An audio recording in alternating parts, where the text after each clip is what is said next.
Hello guys, কেমন আছো সবাই?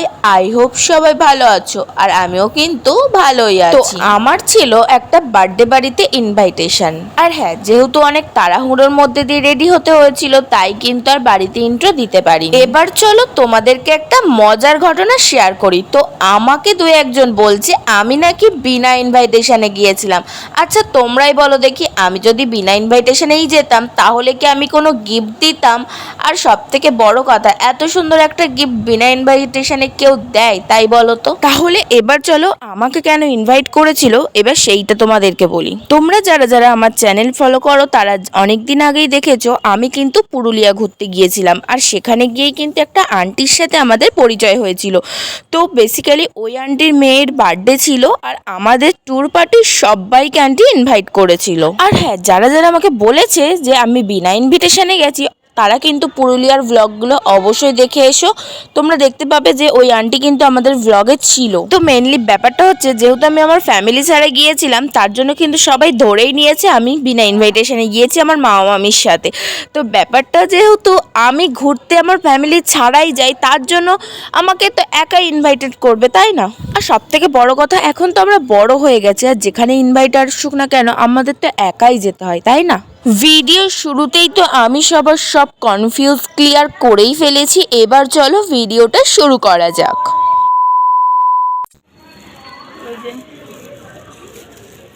চলো।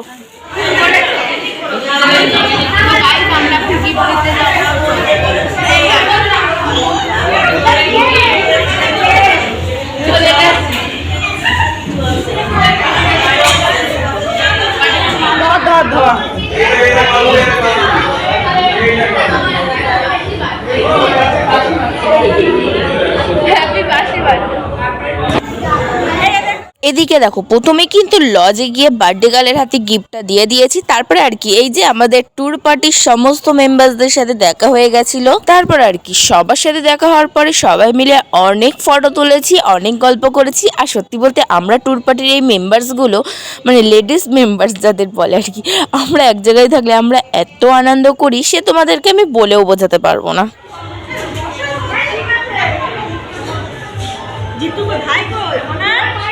খাবে ফুচকা? ও মামি ফুচকা খাবে? তুমি খাবে? ও মামি ফুচকা খাবে?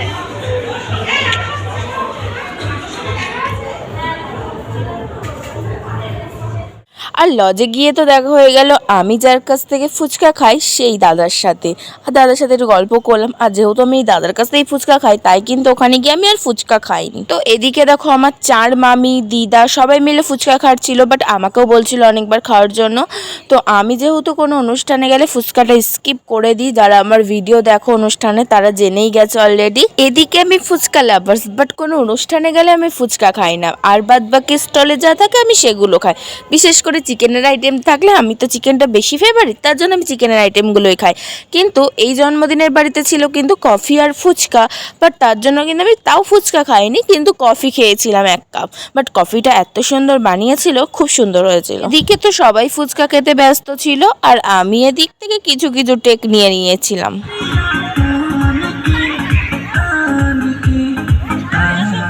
এদিকে দেখো, সবার ফুচকা খাওয়া দাওয়া হয়ে গেলে আমরা চলে গিয়েছিলাম একটু ডিজে লাইটের ওখানে। আর ওখানে গিয়ে তো দেখি হেভি হেভি গান চলছে, আর বাচ্চারা সেই লেভেলের নাচ করছে।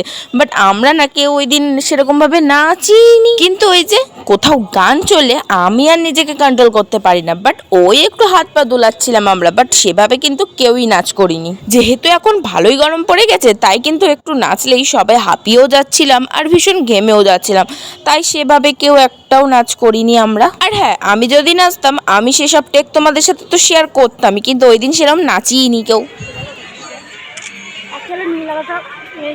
নীল আলো তো কালো লাগে ব্যাং।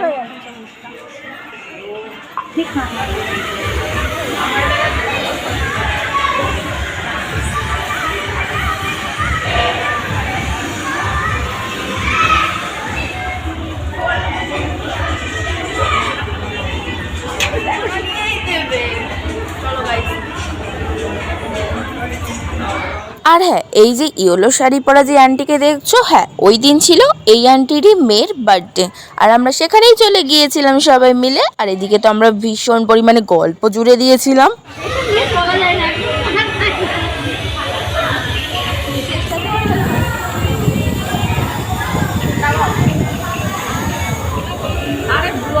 আমরা এখানে বসে আছি, এই যে ক্যামেরাম্যান, আর এখানে ভিডিও চলছে, ঠিক আছে? এই যে ক্যামেরাম্যান, আর এই যে এখানে আমি দর্শক।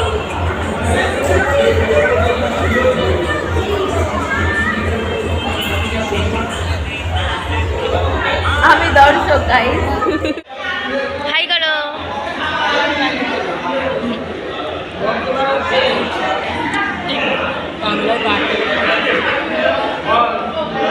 এদিকে দেখো আমাদের একটা ব্যাচ আগেই কিন্তু বুনু, দিদা সবাই কিন্তু খেতে বসে গিয়েছিল। আর আমরা বলছিলাম তাড়াতাড়ি ওঠো, আমাদের সিট ছাড়ো তাড়াতাড়ি। তারপর আর কি আমি তোমাদের ফার্স্টে মেনু কার্ডটা দেখিয়ে দিলাম, কারণ আমি তো মাঝখানে ভিডিও টেক নিতেই ভুলে যাই, তার জন্য আগেভাগেই তোমাদেরকে দেখিয়ে দিলাম কি কি মেনুতে ছিল। আমি খাওয়া হয়ে গেছে তো, ওঠো।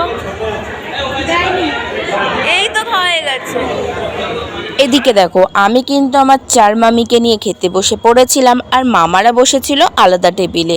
আর হ্যাঁ, ওরা আমাকে এটাই বলছিল এর পরের নেমন্তন্ন নাকি ওরা আমার বাড়ি থেকে পাবে, মানে আমার বিয়েতে। বুঝতে পারছো কত দূর ভেবে নিয়েছে? আরে ভাই, আমার বিয়ের বাড়ি এখনো দেরি আছে, আমি এখনো বাচ্চা আছি, আমার বিয়ের বয়স এখনো হয়নি। আচ্ছা, তোমরা যারা যারা অনেক দিন থেকে আমার ভিডিও দেখো তারা তো জানো। আচ্ছা তোমরা গেস করো তো আমার বয়স কত হতে পারে? আরে আরে, তোমরা তো ভিডিওটাই দেখে যাচ্ছ, তোমরা কি কেউ লক্ষ্য করেছিলে আমরা কিন্তু 4 জন একই শাড়ি পরেছিলাম, কিন্তু কারোর কালার আলাদা আর কারোর ডিজাইন আলাদা ছিল। বাট কার শাড়িটা বেশি ভালো লাগছিল অবশ্যই কিন্তু আমাকে একটু কমেন্ট করে জানিও। এবার চলো তোমাদেরকে বলেই দিই মেন কোর্সে কি কি ছিল। আগেই তো তোমাদেরকে মেনু কার্ড দেখিয়ে দিয়েছিলাম, তাও আমি একবার বলে দিই মেন কোর্সে কি কি ছিল। মেন কোর্সে ছিল প্রথমেই তো দিয়ে দিয়েছিল ফিশ ফ্রাই আর কাসন্দি, যেটা তো খাওয়া হয়েই গিয়েছিল। তারপর চলে এসেছিল গরম গরম ভাত, মুড়ি ঘন্ট, ডাল, আর ছিল ঝুরি আলু ভাজা। আর ডালে লেবু চিপে খেতে কারা কারা ভালোবাসো অবশ্যই বলো। তারপরেই কিন্তু চলে এসেছিল কাতলা কালিয়া। আর দেখতেই পাচ্ছ মাছটা কতটা নরম আর ফ্রেশ ছিল।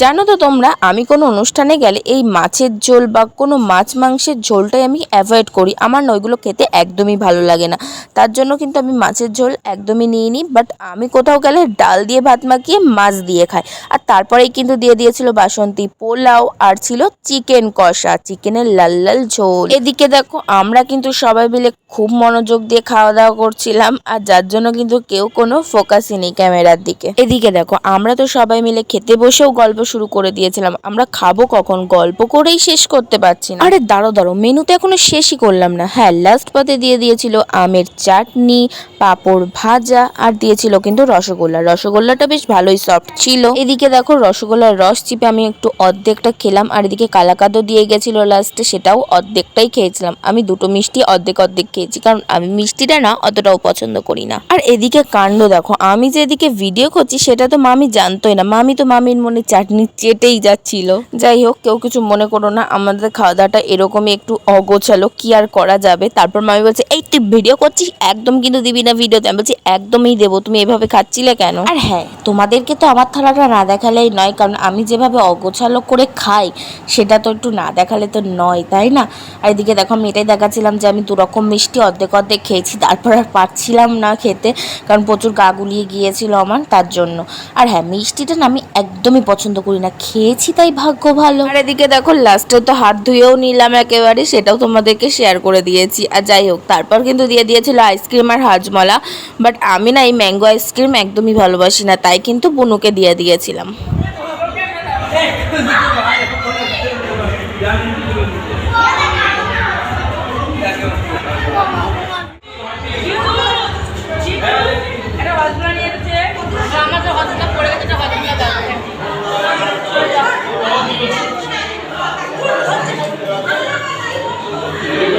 গাইস ফাইনালি আমরা চলে এসেছি। জিতু হাই করো, গুড নাইট।